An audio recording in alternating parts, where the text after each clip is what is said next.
किशनपुर नामक एक छोटे से गांव में हरिया, उसकी पत्नी और उनके 2 लड़के रहते थे। हरिया के दोनों लड़के जुड़वा थे और दोनों शक्ल सूरत में हमशक्ल थे।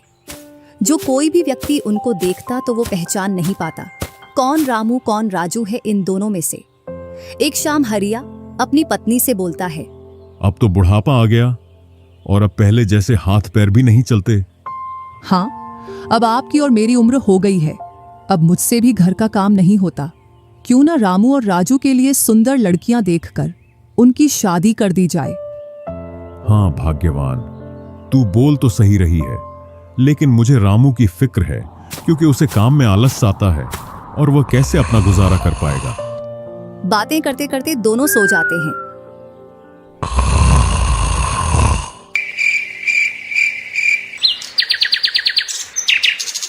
और सुबह उठकर हरिया रामू राजू से बोलता है, तुम दोनों खेतों पर चले जाना और एक खेत को खोद आना जिसमें मैं आकर बीज बो दूंगा। और आज मैं अपने दोस्त से मिलने के लिए पास ही के गांव में जा रहा हूं। 2 दिन में लौट कर आऊंगा। हरिया तैयार होकर दूसरे गांव की ओर निकल जाता है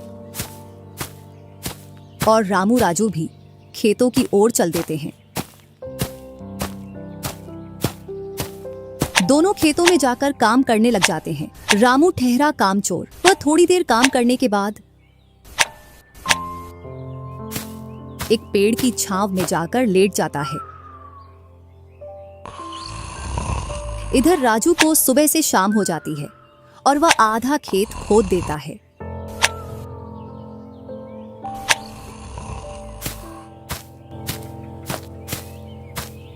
और हरिया भी अपने दोस्त के पास पहुंच जाता है। अरे भाई हरिया, कैसे आना हुआ? तुझसे मिलने की इच्छा हुई तो मिलने आ गया। चल अच्छा है, पहले भोजन करते हैं, इसके बाद गप्पे लड़ाएंगे। दोनों साथ में भोजन करते हैं। हाँ भाई हरिया, सुना सब कुशल मंगल? हाँ भाई, सब कुछ कुशल मंगल है। अब तो तेरे दोनों लड़के शादी के लायक हो गए होंगे।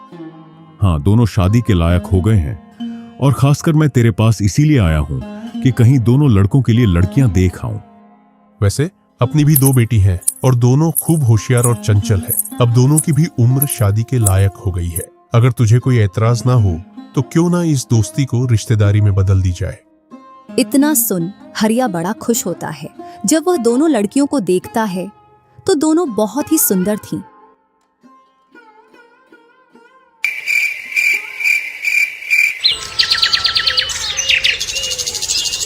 सुबह होते ही हरिया अपने दोस्त से बोलता है, मैं जल्द ही मेरी बहुओं को लेने आऊंगा। इतना बोलकर हरिया अपने गांव की ओर चल देता है। इधर रामू और राजू भी अपने खेतों पर काम करने के लिए आ जाते हैं और रामू पेड़ की छांव में जाकर सो जाता है। इधर राजू अपने काम में लगा रहता है। शाम होने को आ जाती है और हरिया भी अपने खेतों के पास आ जाता है। रामू की आंख खुलती है तो हरिया उसको आता हुआ दिखता है, तो वह खेत में जाकर काम करने लग जाता है। चलो घर, अब शाम हो गई और खेत भी पूरा खुद गया है।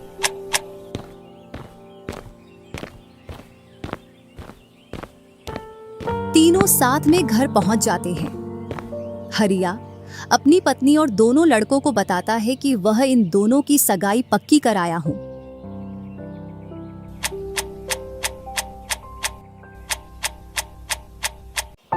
और वह कुछ दिन बाद दोनों का विवाह कर देता है।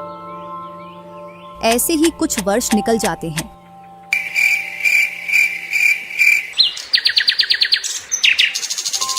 हरिया और उसकी पत्नी का स्वर्गवास हो जाता है और दोनों भाई जमीन और घर का बंटवारा कर लेते हैं।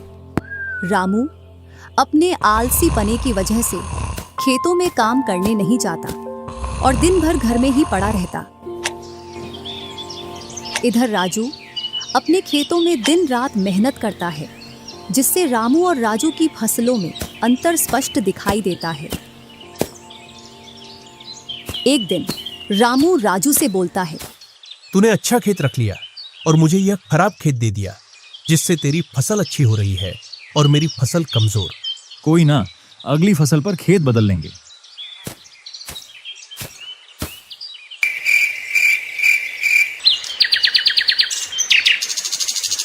अगली फसल पर रामू राजू से खेत बदल लेता है और एक खेत ज्यादा ले लेता है।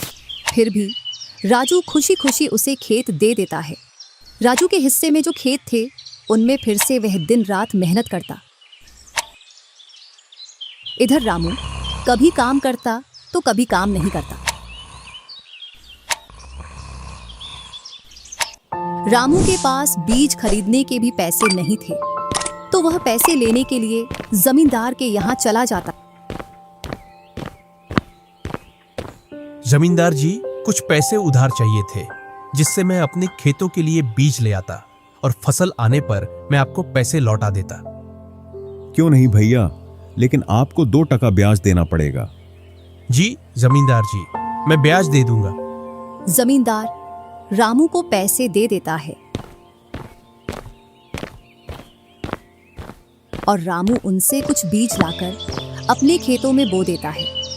इधर राजू अपनी फसल की रोज देखभाल करता और रामू बोकर आया उसके बाद से अपनी फसलों को देखने के लिए भी नहीं गया। वहीं अपने घर में पड़ा रहता और दिन रात सोता रहता।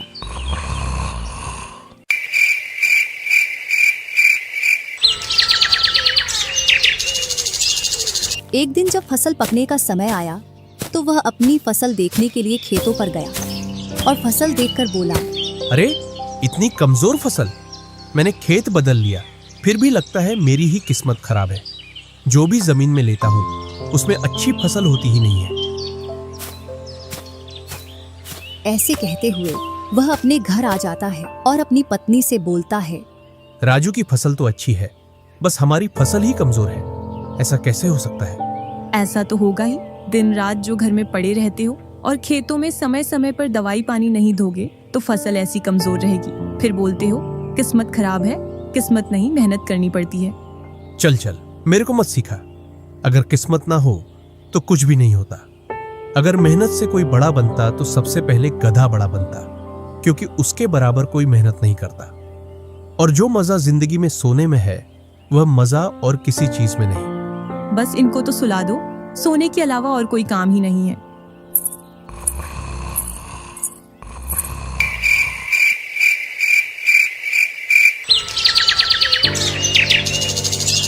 कुछ दिनों बाद जब फसल निकली तो राजू की फसल रामू से दोगुनी निकली, जबकि उसकी जमीन रामू से कम थी।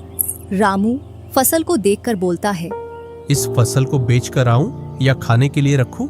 इधर जमींदार जी को भी पैसे देने हैं। अब इतनी सी फसल से कैसे काम चलेगा पता नहीं।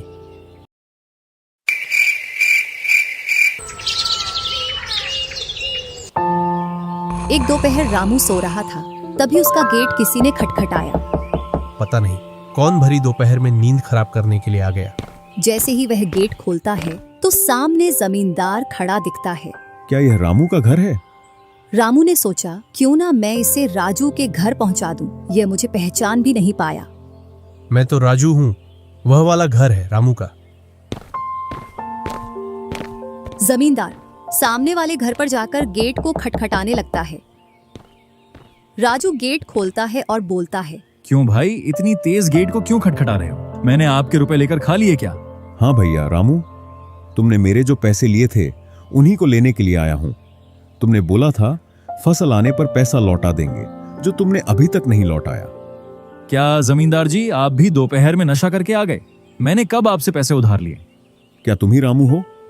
नहीं, मैं तो राजू हूँ। रामू तो सामने वाले घर में रहता है।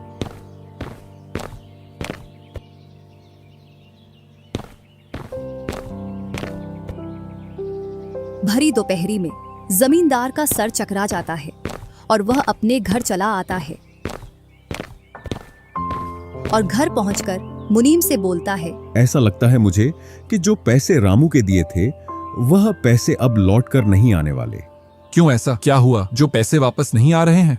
रामू और उसका भाई दोनों हमशक्ल हैं और दोनों बोल रहे हैं कि रामू वह है, रामू वह है। और उन दोनों ने दोपहर भर मुझे इस घर से उसे घर दौड़ाया। जमींदार जी, पैसे निकालने की मेरे पास एक स्कीम है।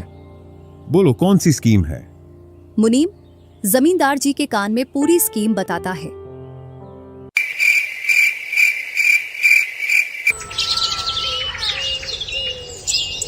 दूसरी सुबह जमींदार, मुनीम और दो आदमी जिनके हाथ में लाठी थी, चारों लोग रामू के घर की ओर चलते हैं।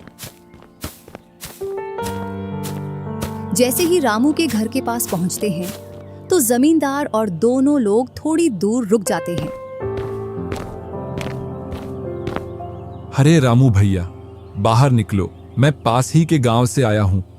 जरूर जमींदार होगा, मैं आज गेट खोलूंगा ही नहीं। मैं तुम्हारी ससुराल से आया हूं।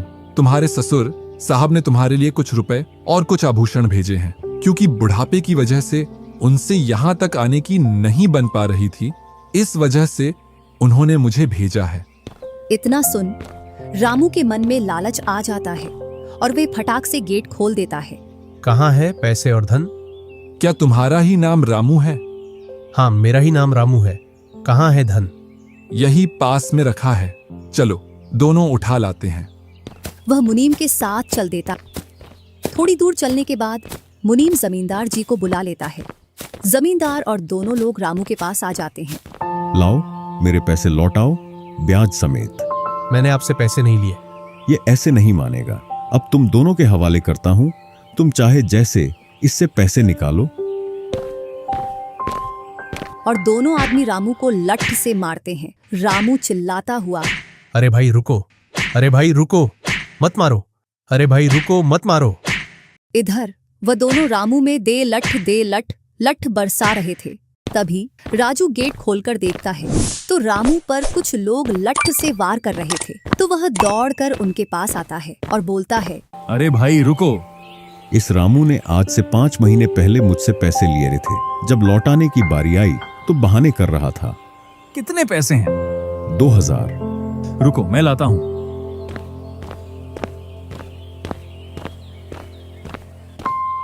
राजू रुपए लाकर जमींदार को देता है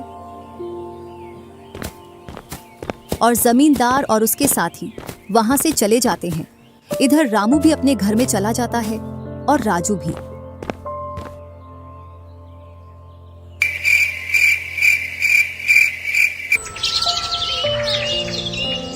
कुछ दिनों बाद दोनों भाई अपना अपना खेत खोदने के लिए खेतों पर पहुंच जाते हैं।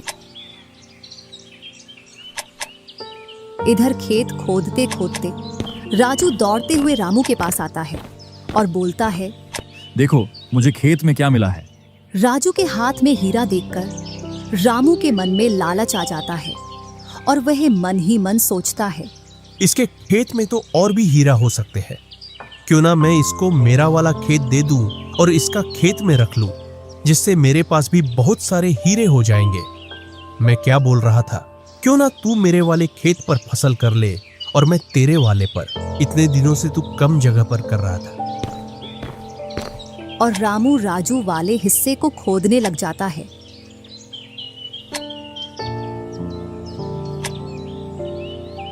शाम तक पूरे खेत को खोद देता है, लेकिन उसे उसमें कुछ भी नहीं मिलता और थका हारा घर पहुंच जाता है। आज पूरा खेत खोद दिया, लेकिन फिर भी एक हीरा नहीं मिला।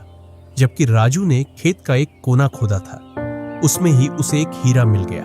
अच्छा, आप अगर ऐसे ही मेहनत करते रहे तो एक दिन आपको भी बहुत सारे हीरे मिलेंगे।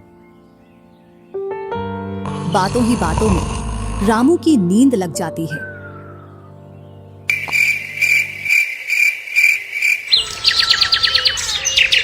और जब सुबह होती है तब वह बोलता है, आज जैसी नींद मुझे कभी नहीं आई।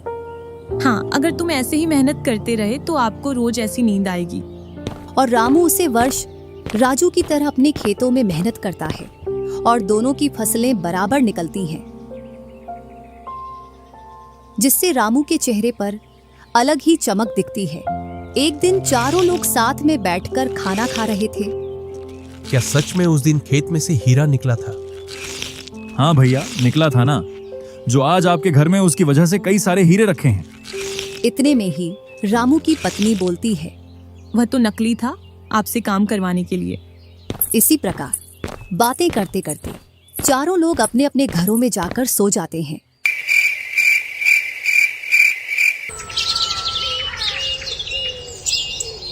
सुबह होते ही तुम दोनों को राजा साहब ने राजमहल बुलाया है।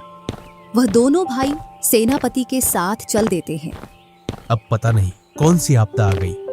कुछ नहीं, कुछ अच्छा काम होगा, तभी तो हमें बुलाया है। दोनों राजा के पास पहुंच जाते हैं। हमने सुना है इस वर्ष तुम्हारी फसल सबसे अच्छी निकली है और आपने इस बार सबसे ज्यादा राजकोष में कर दिया है। इसी का आप दोनों को इनाम दिया जाता है। दोनों भाइयों को आपके गांव में इनाम के रूप में दुगनी जमीन दी जाती है।